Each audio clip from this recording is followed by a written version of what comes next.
How's it going, super friends, and welcome back to my channel. For today we're going to dive right back into the Mattel DC Comics Multiverse Clayface wave with the Martian Man figure from the Supergirl TV show. This is a figure that, I mean, to be honest, I haven't watched the show in a while. I haven't kept up, and I wasn't really that excited to pick up the Martian Manhunter figure because I literally don't have any other figures from the TV verse except for the first Flash from the TV verse that Mattel gave us. Other than that, I don't have any of them, so I'm not really super stoked about the figure. I mean, so far he looks all right, but I'm just not a TVverse collector. On the back, though, you can see some of the other figures that I've already reviewed. The Rebirth Superman, Batwoman, Jessica Cruz Green Lantern. At the point of making this video, the Two-Face review still has yet to be made, but you buy all these figures, and then you get all the different Build-A-Figure pieces. Sorry, Collect and Connect, because it's DC, and you can build the Turd Monster Clayface, which I'm actually really excited to build. So far, I've got that, and I've got his head, and I've got an arm.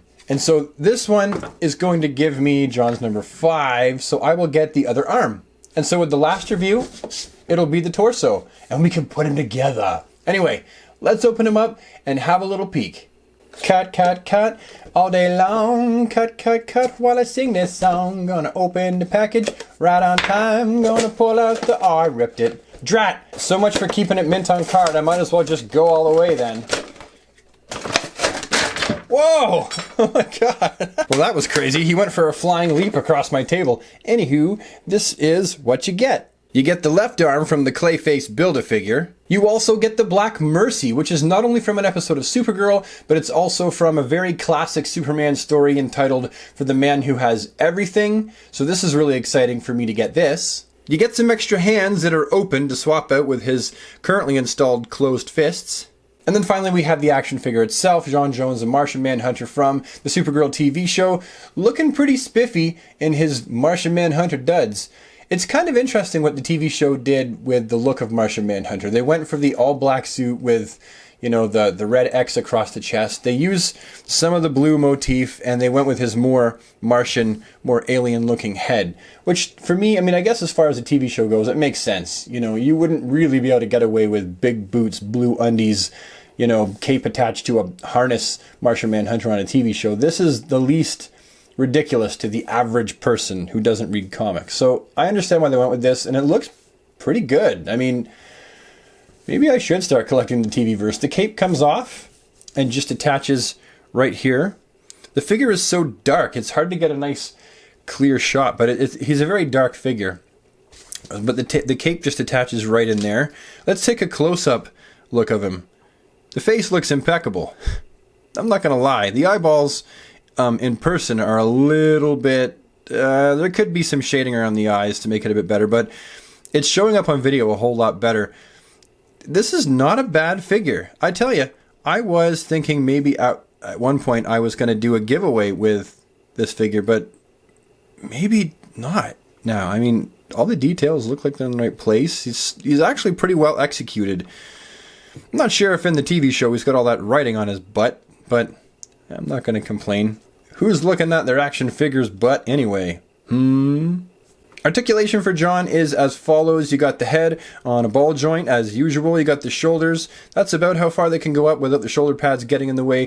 360 all the way around. You got your bicep swivel. You got your elbow joint. And does this one rotate? No, you rotate at the bicep, but nothing at the elbow. You have the wrists, which swivel, and they're also on a hinge, which I think is becoming the norm for the multiverse figures. And then you've got the waist, which goes 360. You got your ab crunch. Whoa! That is a crazy ab crunch. He's looking down. Have you seen my contact lenses? I can't seem to find them anywhere. Then you go up. That's about the range of motion he has going up. So let's see. Can you get into a flight pose? Well, that could be worse. That could be better, but it could be worse. Then the groin on these figures. This one actually does not have the newer multiverse groin articulation. He has the older DC Universe Classic style. So he's got a hinge and a swivel in the groin. You got the articulation above the knee, just like classic DC Universe Classics, as opposed to up here with the new articulation. But you do have... yes, it's single jointed. It's not double jointed, but there's no peg holes. So that's a plus. Then you got the ankles. And the ankles go forward and back a whole lot. Wow, that's actually not altogether terrible. You know what? I prefer my articulation to blend in with the figure, and if that means getting a little bit less articulation, I'm actually okay with that. I'm not bothered by it at all. Now, I did just want to do a size and color comparison for this figure. Remember how I told you the figure is just really, really dark? This is the DC Universe Classics Martian Manhunter with a custom cape on it. And you can see that this Martian Manhunter shows up just fine in this lighting, which tells you how dark of a figure the TV-verse is. And then to compare the greens, we have a really bright green on the DC Universe Classics. We have a kind of darker, muted green on the Marvel Legends Hulk. And then up here, this green is actually a very light, almost grayish green, which, again, it makes sense. I mean, you couldn't have that on television. It would just look too weird, and that might be okay. But this, for television, for the average audience, I think that the color choices they've made make sense. And I think it's pretty accurate to what we see on television as well.